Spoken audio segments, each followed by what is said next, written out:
Mr. Begin tonight calls on Jews of Europe to fight the savage animal of anti-Semitism.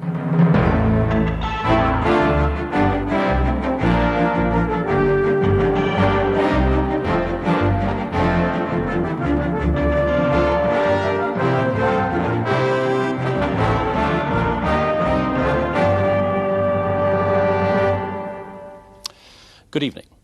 Mr. Begin wasn't the only political figure tonight to comment on that bomb outrage at the synagogue in the Rue Copernic in Paris a week ago, in which 4 people died.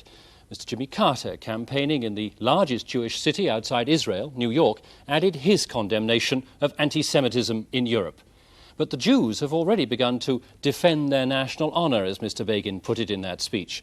The leader of the French neo-Nazi group, responsible, it said, for the bombing in Paris, was beaten up on Saturday by what appear to be Jewish militants. Newsnight has been in the French capital over the weekend, talking to both Jew and Gentile. In the Gulf War, the Iraqis are cock-a-hoop. They reckon Abadan is within their grasp. I'll be looking at the manoeuvre that put them ahead. And David Tyndall has been watching the Iranian Air Force striking back further north.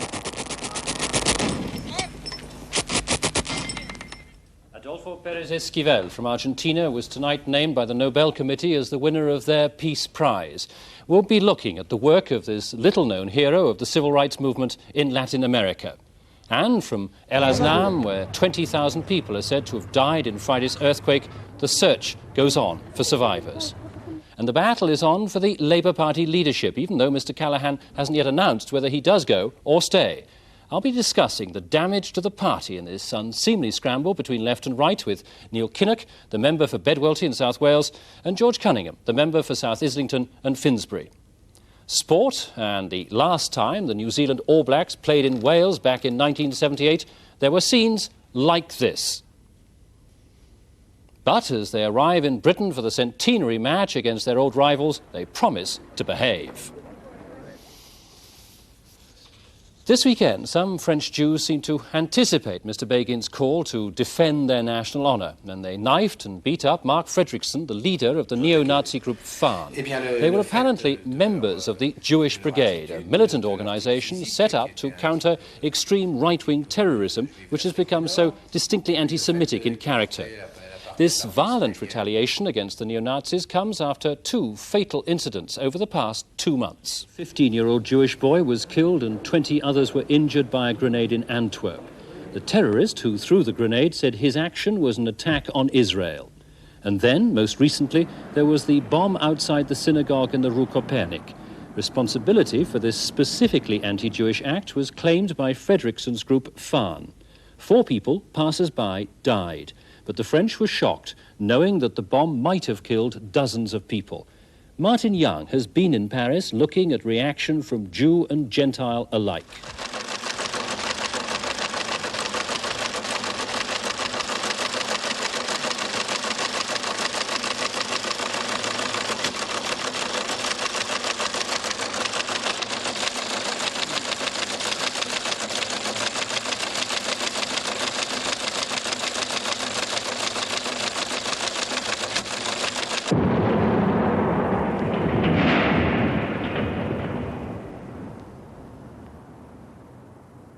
In no way was it an isolated incident. We are receiving threats all the time. Some of them, of course, are the sort of threats that one always receives from deranged people. But we have, since I came to France 4.5 years ago, I've lived in an atmosphere of potential anti-Semitic violence. And I imagine if I continue to work in France as a rabbi, I will continue to live in such an atmosphere unless this is a culminating moment and the bulk of the French nation are shocked into a reaction which will purge at least most of the anti-Semitic elements from public life. In the past few months, French Jews, their children and their institutions have been the target for extreme right-wing violence. The bomb at the synagogue in the Rue Copernic, which killed 4 people, was the nastiest attack yet. Outraged at this shaming reminder of wartime anti-Semitism in France, the people marched. 150,000 of them from all political groups. aggressive pro-Israelis mixed with establishment French Jews.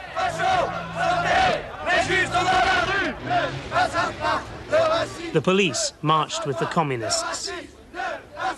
It was the biggest demonstration in Paris since the protests of 1968. And at one level, it was a reassuring indication of the people's revulsion. The government had been slow to act as one attack followed another. Now the impact of the synagogue bombing, for what it might have been as much as for what it was, has forced them into guarding Jewish buildings and institutions. It has also forced the leader of the French Jewish community, Baron Alain de Rothschild, to take up an ancient battle he thought had already been fought and won. For me, I mean, it's been a drama because I think maybe I was a culprit.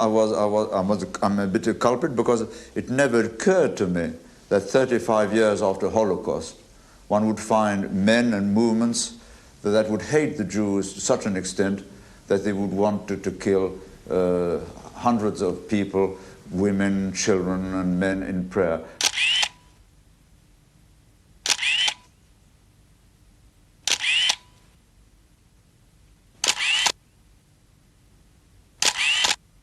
The neo-Nazis' most prominent spokesman is Mark Fredrickson, founder of FANE, an extremist organization linked to other European groups. They claim, among other outrageous things, that 6 million Jews did not, in fact, die in Hitler's concentration camps. Fredrickson is awaiting sentence for inciting racial hatred. The group of young thugs he represents could not be dignified with real political status, but some of the anti-Semitism they preach definitely reaches a receptive audience in France.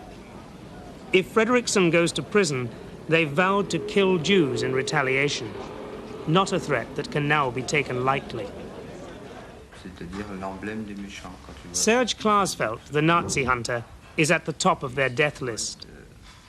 Far from being astonished that the new right can make the barefaced denial that the Holocaust ever happened, Klarsfeld believes that the truth must be constantly taught to new generations.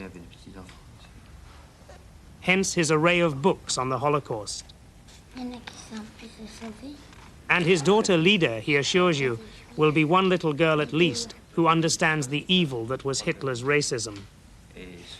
The latest death threat has left him unmoved. It's not only against myself, but against my wife, who is active in that fight. I would tell you that since about 8 years we had different attempts against our life, and we are used and we have a normal life. Last year my car was bombed, completely destroyed, but I have no more car. That's my reaction, so I take the metro and sometimes taxis, and I am quite happy with that way, but I try to be cautious, but in a city, in a great city like Paris, you never can be protected, and even if you have a policeman during 2 weeks or 3 weeks, it's only for a while, and you must assume the risks of your activity. Does it horrify you that there are signs of Nazism having a resurgence again, or is it something you've expected for a long time? I expected it because I found it normal. You know, 40 years ago, Jews were killed or arrested, sent to death camps all over Europe, and not many people defended them with the risk of their own life. So there were many people who were extreme right and anti-Semites at that time. So the disappearance of these people, complete disappearance, was strange for me, and I suspected not that they all remained or will give to their children the same feelings and opinions. But I suppose that 3% of extreme right is something which is normal in our societies, and we have to live with that. The Interior Minister, Christian Bonnet, and the police are charged with ignoring the rise of the new right. It's true that recent French governments have been far more concerned with crushing left-wing extremists. But the charge against the police is much more vicious than it seems. For French Jews have not forgotten that their families were shipped off to the German concentration camps, not by the SS or the Gestapo, but by French gendarmes working for a French government of collaborators and racists. Now it appears that a substantial number of policemen were actually involved in Fredrickson's banned organization. And the source of the story is the police themselves. J'ai déclaré samedi dernier qu'il y avait dans un groupe extrémiste qui s'appelait la FAN. I stated that in the extremist group called FAN that has now been banned, there were a number of policemen, 30 out of a total of 150 activists, in fact. I said that was too many to ignore. Ce nombre était trop important. Vous me demandez quelle preuve j'apporte de leur appartenance à ce groupe de l'appartenance. You ask me what evidence I have that they were members of that group. I can only repeat what I have said previously, that we have had reliable information following the discovery of a list of names by police, and that those names on that list were passed on to us. Et que nous avons eu communication des noms qui figuraient sur ce fichier. The fundamental problem is that, as a whole, Frenchmen cannot accept that Jews are French. Now, I can go elsewhere, thank heaven. Many people can go elsewhere. But 600,000 or 650,000 French Jews cannot go elsewhere unless this country wants to imitate Nazi Germany. And then we will go, they will go.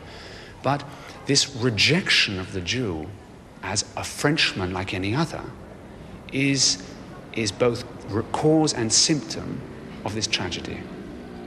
You say that Jews themselves in France might have to change. What exactly do you mean by that? They might have to change in the sense that they might have to take what they desire is to remain a citizen of this country like any other citizen, and to leave their security and their happiness, their public security and public happiness in the hands of the public authorities. If they feel that the public authorities don't take seriously enough the dangers. Since the bombing here, there was a grenade attack in Nice. Several young Jews have been knifed and attacked in Paris. Jewish institutions have been threatened. People's apartments have been broken into. If this sort of thing continues, then the moderation, which has always characterized the French Jewish community, moderation and discretion, may have to be somewhat put aside and modified. The synagogue bombing has changed people as well as attitudes. This man is a Jewish stockbroker. Now he trains young Jews to fight for the OJD, the Jewish Defense Organization. But I'm reacting like someone who is attacked, but like someone who is attacked in the street or anywhere. We wanted to live in peace. We are very peaceful, I say it again to you. We are not terrorists. We are not terrorists, but we want them to understand that they are using violence. But the point which is changing, it's that they are not anymore the only one who know how to use violence. We have also specialists. We have plenty of specialists to show them what violence is really. And we can give them courses about that, you see. We didn't want it. They start to push us. So they will see what's the reaction. But if you are complaining, quite rightly, about the violence of the extreme right, as we saw at Rue Copernic, how can you justify using violence yourselves against that? Isn't it a job, finally, for the police and for the government? Yes, you're right. You see, I'm sitting in my chair when the policeman who is standing by me says, I am protecting you. But if someone comes and is shooting me with a gun, and then that policeman did not react, then I can't believe any more in that policeman. So the point is that we did leave the police do his business, but the police didn't do it. So when the police seems that they don't react, then we have to react ourselves. And you see, we have the experience of centuries that the French police doesn't have and that they will never have. It's that every time we have been believing in the power of this country or another country to protect us, they never protect us. They never did that. So we have to defend ourselves. Philippe Bouissou was 21 years old, not a Jew, but a Catholic.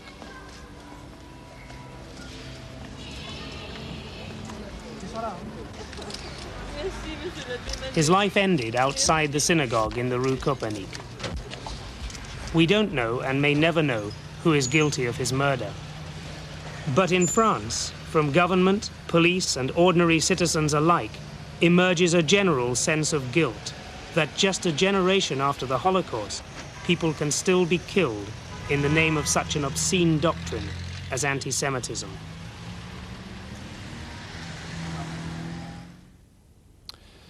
That report was by Martin Young.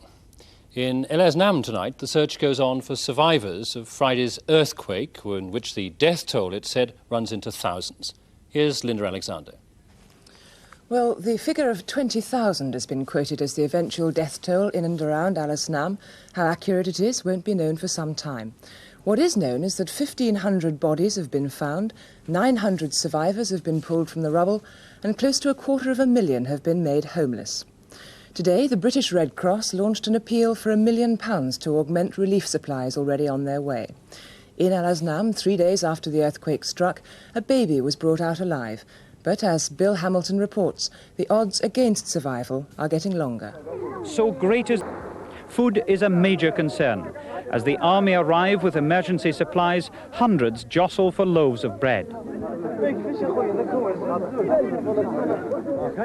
All over the area, tented villages are springing up, and there have been appeals for more aid. The International Red Cross say there's been a tremendous response so far. Meanwhile, the diggers and excavators continue to claw at the broken remains of some of the city's largest and most modern buildings. 100 people, some of them Europeans and Japanese, were at lunch when this hotel collapsed. Witnesses say like a pack of cards. Several bodies still lie below the rubble. Everywhere, it seems, there was panic. In the time of the earthquake, I was in the mosque, and there were many people, about 1,000 people. And the earthquake, it was they got all in a panic, and they wanted to get out of the mosque, but there were many people, and the door was not wide enough to get all outside. On the outskirts of the city, entire housing estates have been destroyed. 3 days after disaster struck, firemen and rescue teams are still battling to reach victims trapped in ground floor flats. Bill Hamilton from Algeria. The 1980 Nobel Prize for Peace has gone to a diligent campaigner for human rights in South America, Adolfo Pérez Esquivel from Argentina. By profession an art historian and sculptor, Mr. Pérez Esquivel became involved in human rights in Argentina in the late 60s. In 1974, he formed an ecumenical, non-violent organization for peace and justice, embracing the whole of South and Latin America. 3 years later, the Argentine military government imprisoned him without charge for 14 months for his opposition to political violence. To light, Mr. Pérez Esquivel said the prize had stimulated him to continue his work in search of a change in Argentine society to allow man to live with more dignity. In Uganda, Tanzanian troops acting in support of the country's provisional government have launched a counterattack against armed men who are occupying part of northwest Uganda. The invaders seized the area around the town of Arua last week and, according to the Ugandan authorities, killed 300 unarmed government troops. Information about the Tanzanian counteroffensive isn't yet available. The Ugandans admit that the invaders are being welcomed as returning exiles by local people, but they deny reports that they're loyal to the deposed dictator, Idi Amin. A court in West Berlin has sentenced 6 left-wing extremists to up to 15 years in jail for, amongst other things, the kidnap of the leader of the city's Christian Democrats, Peter Lorenz. Herr Lorenz was held for a week in a cellar in 1975 before being exchanged for West German terrorists freed from jail and flown to South Yemen. The trial, lasting over 200 sessions, is one of the longest in German history. 6 men have hijacked a Turkish airline Boeing 727 and are demanding to be flown to Tehran or to Jeddah in Saudi Arabia, and they're threatening to blow it up if they don't get their way.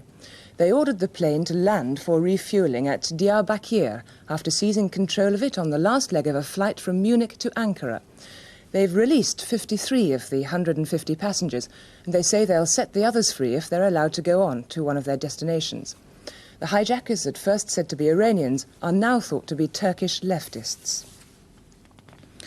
The government's draft code of conduct on picketing and the closed shop could create industrial anarchy and force trade unions to break the law.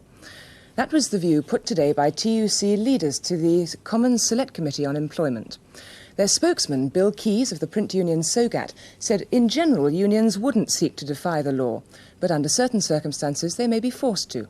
And he dismissed as utterly impracticable the code's suggestion that picket lines should be limited to 6 people. The CBI, also giving evidence, said the codes had their broad approval, but it was most unlikely that firms would take civil action against unions under the codes. The Cheshire lorry makers Foden's, which crawled in the receiver 10 weeks ago, has finally been bought.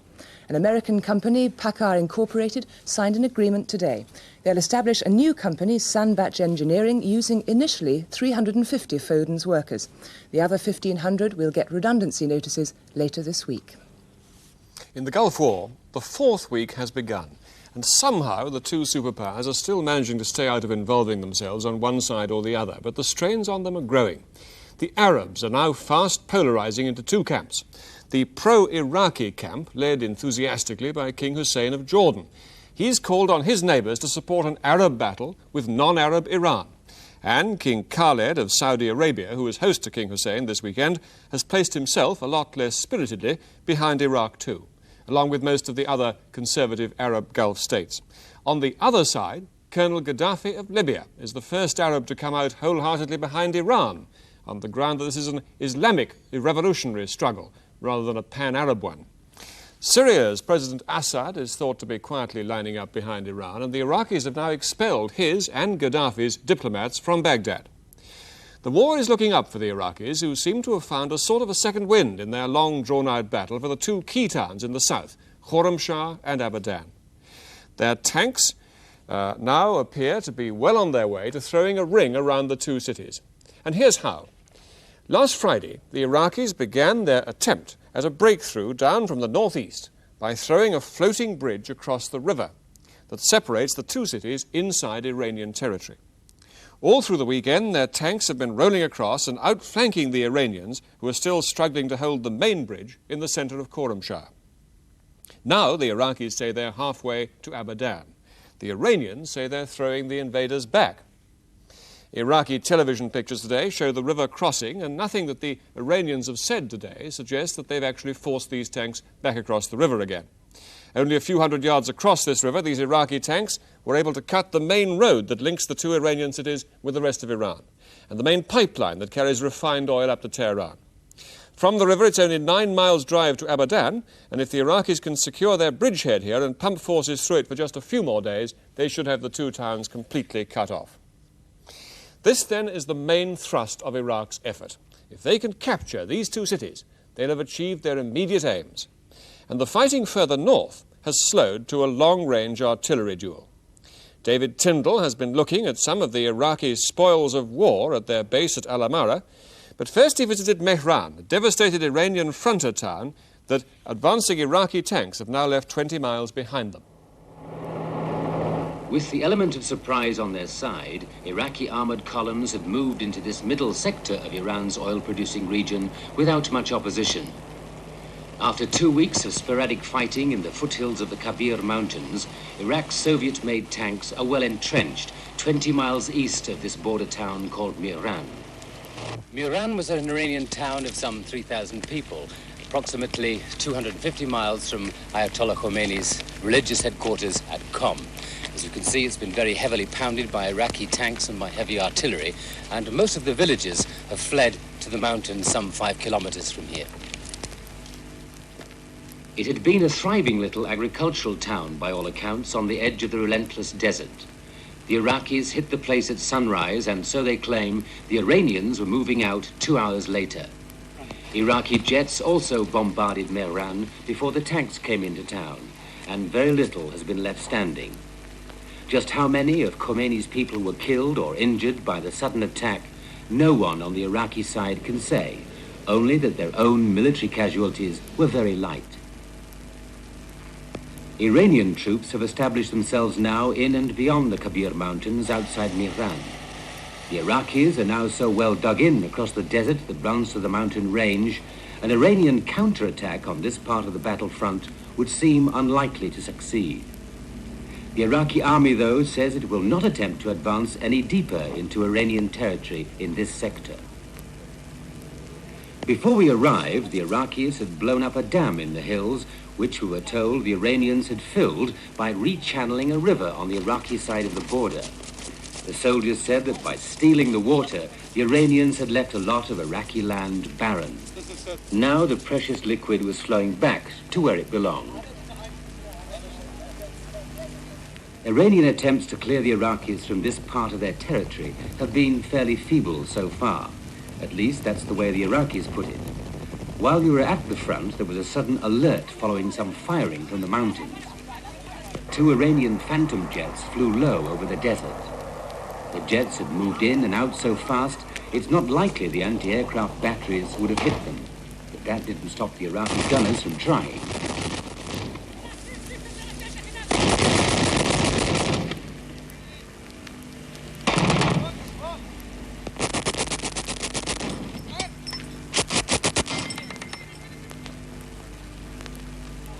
A 150 miles south of this desert division, the Iraqis were at pains to show us just how well they'd done against the Iranian armoured corps in battles for the key port of Khorramshahr.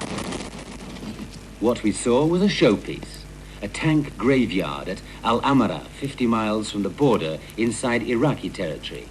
The captured Iranian tanks are mostly American. The rest are British chieftains sold years ago to the late Shah. The spoils of war the Iraqis were claiming here included 5,000 tons of ammunition, 35 artillery guns, 39 armoured cars, and in all 62 tanks. It had taken some effort to move this lot on huge transporters all the way from Iranian territory, but the display is clearly a necessary part of the Iraqis' way of convincing outsiders that they're definitely winning the war. David Tyndall in Iraq. If we could show you pictures of the fighting from the other side, we would, but the Iranians so far have refused newsmen access to the front.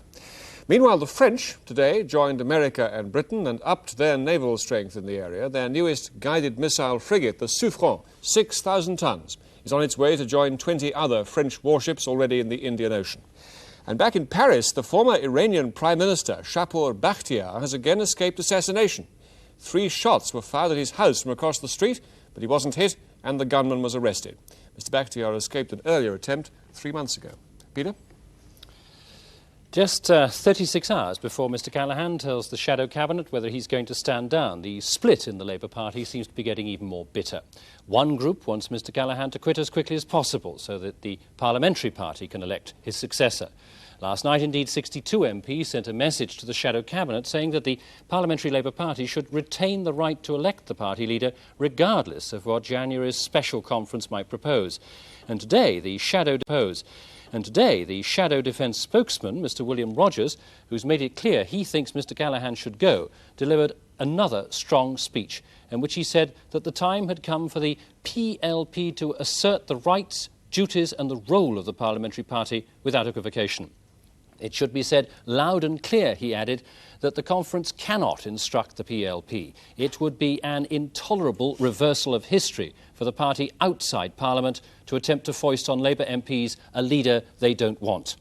Well, this view was then countered by a statement from left-wing MPs, including Mr. Tony Benn, and they're making 2 demands. MPs should canvass opinion in their constituency parties, and that the parliamentary party should, at most, elect a caretaker leader until the special conference draws up a wider franchise, as they put it. And the statement went on, the party has reached a watershed. Every member will have to decide within the next week whether he or she accepts conference policy or not.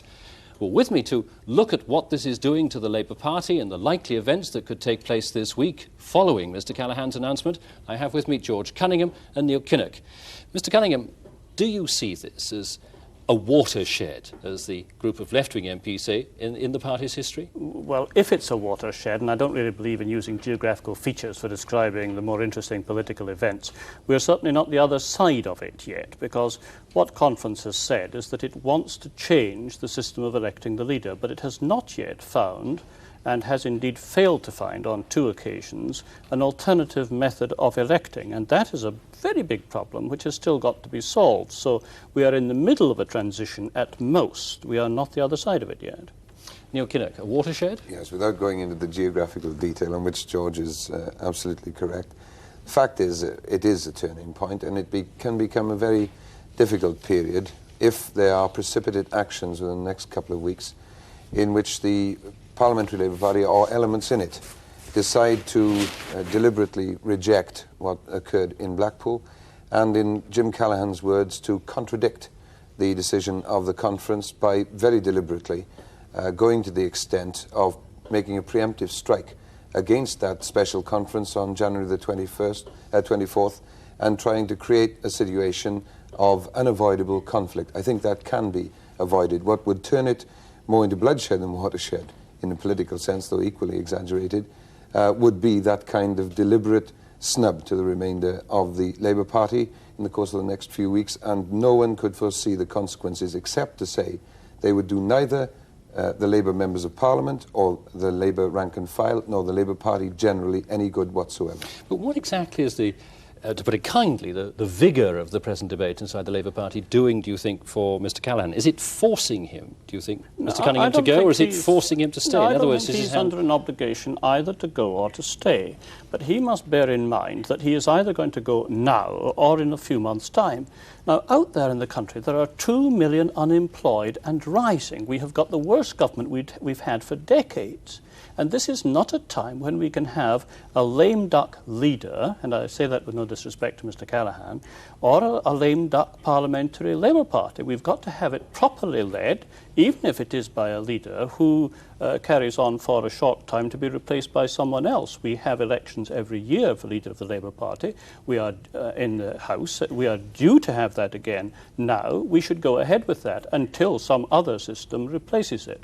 Neil Kinnock, well, I'm sure you would agree with Mr Cunningham saying you need a leader to fight this government that you want to get out. Surely the point must be, once you've got this leader, and say it happens within the next 2 weeks, you must stick with him, regardless of whether you change the system. There are other options, of course, and that's the basis on which the leader of the Labour Party presents himself. Now, the constitutional point is that the PLP can, quite in order, elect a leader at the beginning of the next parliamentary session. Nobody's quarrelling with the constitutional right to do so. And stick with him if the system is changed in January? Well, no, wait a minute. The indelicacy of doing so is a different thing altogether.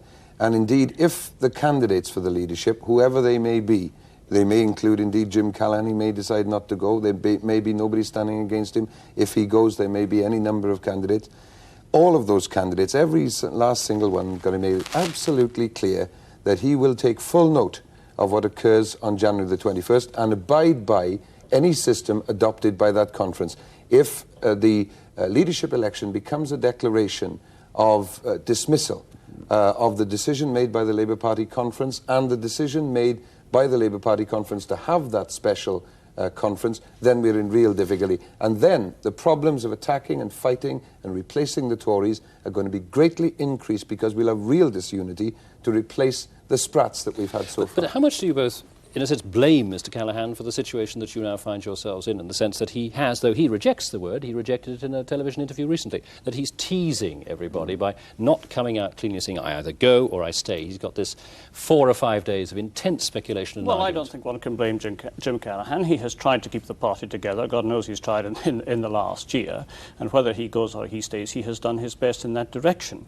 But you see, the important thing is that we have not found an alternative to the present system. Now, it's always a mistake to say, in principle, we'll change to something else, but we haven't managed to find the alternative. But you know as well as I, George, that without casting any direct blame or anything like that, you know as well as I do that the campaign waged against the extension of the franchise was the reason for us having the principle accepted, but not the means of implementing it. The fact remains that we have a means of implementing that principle just weeks away, really, a couple of months away, in January, and it really isn't asking too much of anybody's patience to hang on till then. But very quickly, can I ask you a final point? Whoever becomes the next leader of the Labour Party, and in whatever form, what sort of party is that person going to inherit? Neil Well, Kinnock? I think it's going to be a united party. It depends entirely upon the disposition of people over the next couple of weeks. Do you think it can stick together after Yes, what the we've been ironical fact at the moment is there isn't really a justification for a great difference on policy on the central matter of the management of the economy. There could be great unity on that matter, and what we need now is a leader who is able to persuade the party that there can be that degree of unity and then address itself to the important issues in the country and not to these important but secondary constitutional issues. All right, I'll put you both really on the spot. Who do you think that leader would be in a word, Neil Kinnock? In a word, I think the possibility still exists that it'll be Dennis Healey, although that is quietly fading. Yes, well, I would agree with that, and if I had to put my money on it, I think it will be Dennis Healey. Gentlemen, thank you. Well, when the TUC go to number 10 Downing Street tomorrow afternoon, they're going to have a lot to talk about. After all, it's the first time that the TUC as such have seen the Prime Minister since she moved into number 10 last May, and the delegation, led by Len Murray, have drawn up an agenda for that meeting that's expected to last at least 2 hours. They want lower interest rates, a weaker pound to encourage exports, import controls, and a commitment to regenerate industry using North Sea oil revenue.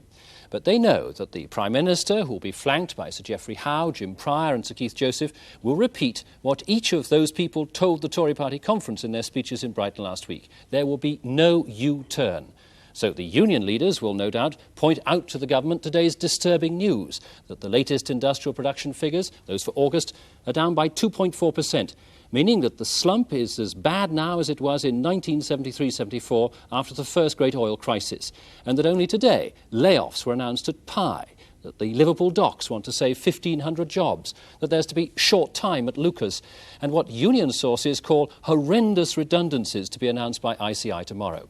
But the government, in facing the TUC, can only be encouraged by today's other big news from the industrial front. The 2 million strong engineering workers have been recommended to accept the 8.2% offer from the employers on the basic national scale. Indeed, tonight, Terry Duffer, their leader, explained why they took what might be regarded as a low offer. We've not obtained everything we set out, but under view of the circumstances and the parlous state of the industry, we've done as well as we can, without a dispute. But this is only the first hurdle in the coming pay round, albeit a major one. The 1 million local authority manual workers are asking for over 20%. The 90,000 BL workers have asked for more than 20%, although they've been offered just over 6%. While the lorry drivers, and there are 180,000 of them, are after 20% as well. And there's still the powerful miners who in January want a 35% rise. I think it's going to be a frosty meeting with Mrs Thatcher, buoyed up as she will be by what she sees as the boss's victory in the engineering union today, while the unions will be unwilling to concede very much to a government that they see as leading Great Britain to a 30s-like slump. Hardly the mood for productive talks. And now from the bleak outlook at number 10 to the outlook for tomorrow's weather. Well, as you can see, it's a rather mixed picture. In Scotland, sunshine and a few light showers. Down eastern England, mainly dry with some sunshine. On the other side of the Pennines, rain in the morning and sunshine later. Heavy rain in southwest England, and the temperatures much like today's. And now, sport. David Icke. So John Bond has, in his words, hit the big time at last. He's leaving rural Norfolk after 7 years and moving to the city, Manchester City. Bond takes over from Malcolm Allison and Tony Book, the management pair asked to resign 5 days ago. Bond has done well at Norwich over the years on limited resources, and he sees this as the opportunity to show what he can do at one of the country's premier clubs. He arrived for talks with City today, but his decision was already made. The only problem could have been compensation demanded by Norwich. After the meeting, Bond talked about the move.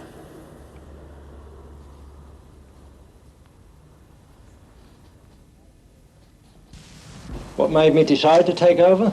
Well, it was a great big club, wasn't it? And the potential is enormous here, and you know, it's the sort of club that you've got a chance of winning things with, and that's what's always been very important to me. Well, Bond may have moved to a bigger club, but the problems he'll have to face are much the same, if not slightly worse. He leaves Norwich third from the bottom of the First Division and joins Manchester City second from the bottom. City, here in the light blue strip, were runners-up in the Championship only 3 years ago. But since then, they've flirted dangerously with relegation, a habit they've found impossible to break this season, conceding 25 goals so far, more than any other First Division club. It was on Match of the Day. Oh. And here's Bowyer, who is onside. And the second time the trap has been beaten. And Forest... Bond's success in lifting a demoralised club is not only vital to the future of Manchester City, it's also vital to the future as chairman of Peter Swales, who took charge at Main Road in 1973.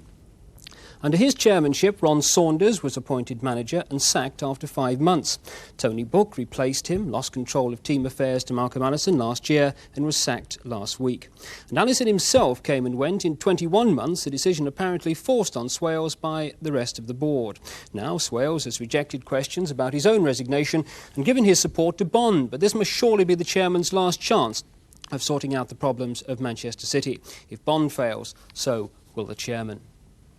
Well, meanwhile, another manager who could be on the move is Terry Venables from the First Division's bottom club, Crystal Palace. He's considering an offer to be manager of Queen's Park Rangers in succession to Tommy Docherty. Well, managers may have dominated much of the football news this season, but this week it could be the turn of the players if a remarkable sequence of events goes ahead. It should all start in the morning with the transfer of striker Andy Ritchie from Manchester United to Brighton for £500,000. Here he is.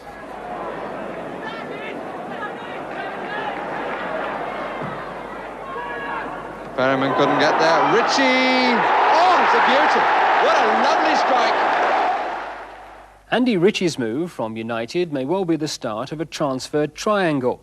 His sale to Brighton for £500,000 will allow Brighton to sell Peter Ward to Nottingham Forest for £700,000, and that, in turn, would allow Forest to sell their striker Gary Birtles to United for nearly £1.5 million. Add to that the possible transfer of the Dutchman Johan Neeskens from New York Cosmos to Forest, and you have sales worth almost £3.5 million waiting to go through. Plenty of money about too in golf today, with the Suntory World Match Play Championship at Wentworth going to an Australian. Greg Norman won the £30,000 first prize by 1 hole from Sandy Lyle, the first Briton to contest the final for 16 years. Lyle led by 2 holes at one stage, but by the last hole he needed this putt to save the match. Not bad. Oh, what a good effort. And he concedes. He's got to win by 1 hole. Now to something that's always a great occasion, the arrival of the New Zealand Rugby Union team, the All Blacks. They touched down at Heathrow today for a 5-match tour of Wales to celebrate 100 years of Welsh rugby. And they were anxious to say there'll be no repeat of the violence that marred their last tour to Britain in 1978, when they lost many friends. Violence like this against Scotland, when the All Black Andy Hayden landed a punch firmly on the chin of Alistair McCarg. According to reports, the attack wasn't altogether unprovoked, but still unforgivable in a Showpiece International or any other match come to that. But the most sickening incident was in the game at Bridgend, when the then Welsh skipper JPR Williams was stamped on by the New Zealand prop John Asquith, who's also on this tour. Today's All Blacks, though, say that's all forgotten. They're more concerned with scenes like this. They're only 10 metres from the Welsh line. Along to Bruce. Now it's Osborne.